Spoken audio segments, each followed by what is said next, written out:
kan saya sedikit membahas mengenai cost of goods atau harga barang gitu ya, harga pokok penjualan gitu. Nah, di sini saya akan menjelaskan kepada adik-adik mengenai arus biaya gitu.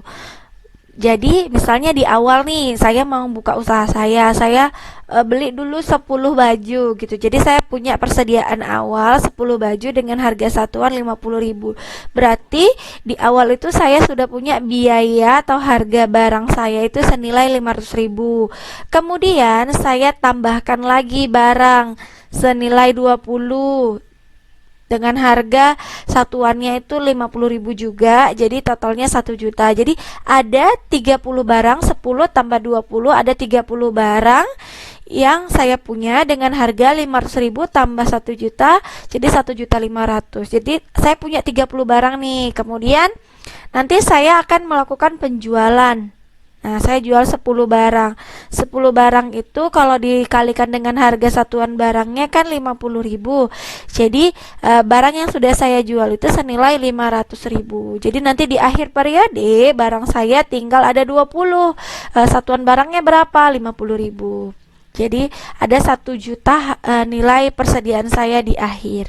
Nah, perusahaan bisa menggunakan pencatatan perpetual atau sistem periodik dalam menghitung persediaannya. Dan nanti di video ini akan saya ajarkan adik-adik bagaimana cara mencatat perpetual dan mencatat secara periodik gitu.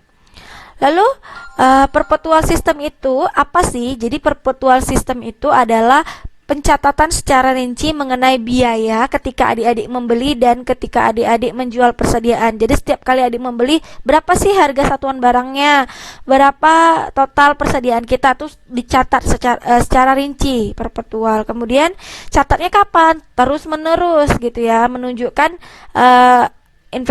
inventaris kita atau barang kita itu bertambahnya berapa, kemudian berkurangnya berapa, harga pokoknya berapa. Kemudian perusahaan kalau menjual itu selalu menentukan harga pokok setiap kali melakukan penjualan. Itu sistem perpetual. Kalau sistem periodik itu nggak punya yang namanya catatan rincian tentang barang yang ada. Jadi nggak punya buku stok, kartu stoknya itu setiap penjualan, setiap pembelian itu nggak pernah dicatat secara rinci. Lalu harga pokok penjualannya kan biasa kalau kita mau menghitung berapa sih keuntungan perusahaan kita kan perlu tahu harga pokok penjualan kita. Nah, itu tidak pencatat buku pencatatan itu. Maka setiap akhir periode harus lakukan yang namanya perhitungan harga pokok penjualan. Nah, bagaimana cara menghitungnya? Berarti adik-adik harus menghitung berapa persediaan di awal. Kan punya tuh catatan persediaan di awal. Kemudian adik-adik punya catatan membeli itu berapa saja. Jadi nanti lihat dari jurnal pembeliannya atau dari faktur pembeliannya ada berapa transaksi pembelian dikumpulkan, kemudian dihitung. Maka itu adalah total barang yang siap untuk adik-adik jual gitu. Kemudian adik harus ke gudang, lihat di gudang lihat berapa banyak persediaan yang masih tersisa. Nah, barang yang masih tersisa itu adik-adik totalkan berapa biayanya, kemudian itulah biaya atau harga pokok barang yang sudah terjual. Jadi sisanya itu barang yang masih ada, kemudian dikurangkan dengan semua persediaan di awal ditambah pembelian, itulah harga pokok penjualan adik-adik. Seperti itu. Nah, kerugiannya ketika adik-adik memakai pencatatan sistem periodik ini, adik-adik tidak tahu benar nggak sih barang yang ada di gudang itu benar-benar sisa barang yang tidak terjual, atau malah di gudang itu ternyata sisa barang yang belum terjual tapi sudah dikurangi dengan barang yang hilang, barang yang rusak, atau barang yang dicuri.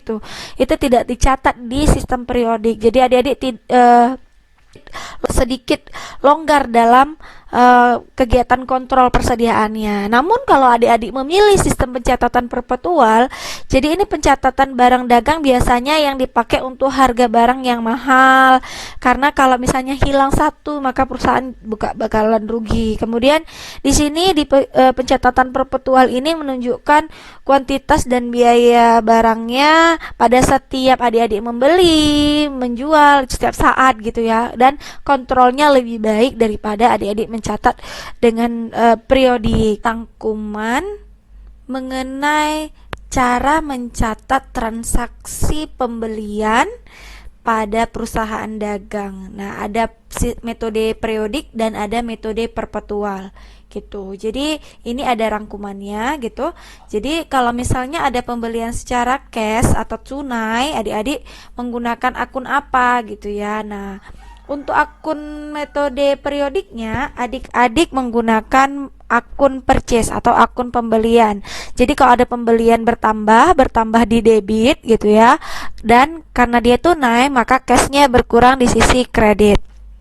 Lalu kalau ada pembelian secara kredit gitu ya, kalau ada pembelian berarti akun pembelian bertambah di debit, akun account payable bertambah di sisi kredit. Kemudian kalau misalnya ada pembelian dengan diskon gitu ya secara tunai, maka pembelian adik-adik bertambah. Misalnya beli barang itu harganya 100.000 tapi dapat diskon 10.000 gitu ya, maka yang adik catat di purchase-nya ini 90.000, diskonnya 10.000. Cash yang adik-adik bayar adalah 90.000 gitu. Kemudian jika ada pembelian diskon menggunakan cara kredit, adik-adik menambah sama, purchase-nya bertambah di debit, account payable nambah di sisi kredit, dan purchase diskon nambah di sisi kredit. Untuk akun yang pembelian, jika misalnya adik-adik mau retur, biasanya kan kalau misalnya ada barang rusak atau barang yang tidak sesuai dengan yang adik-adik mau, maka adik-adik bisa melakukan retur. Retur di sini adik-adik berarti misalnya bayarnya secara tunai kan awalnya nih, kalau kita beli purchase-nya bertambah. Namun pada saat kita mengembalikan barang, maka uang kita juga akan kembali. Jadi uang kita nambah di sisi debit, ada akun yang namanya purchase retur gitu ya. Itu nambah di sisi kredit.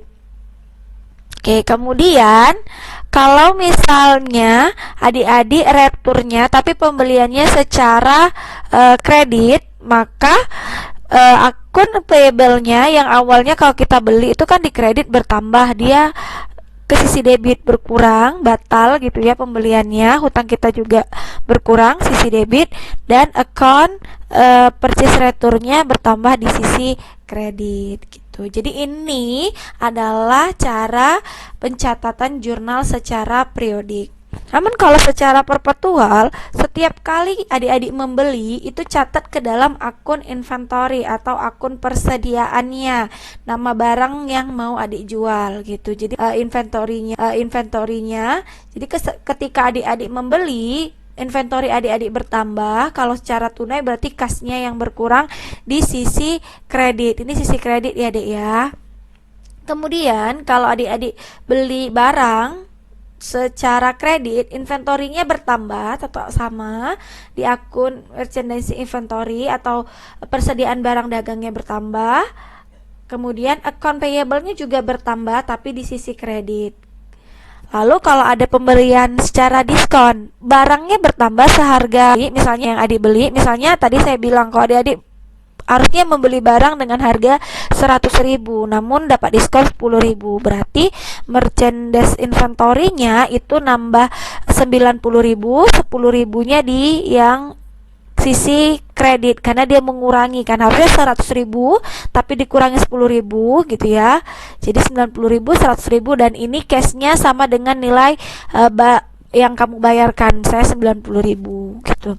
Kemudian kalau misalnya belinya kredit atau hutang gitu, maka inventorinya tadi berapa? 90.000 misalnya, kemudian hutangnya 90.000 juga sama, tapi di sisi kredit account payable-nya, kemudian merchandise inventory-nya berkurang 10.000 di sisi kredit gitu.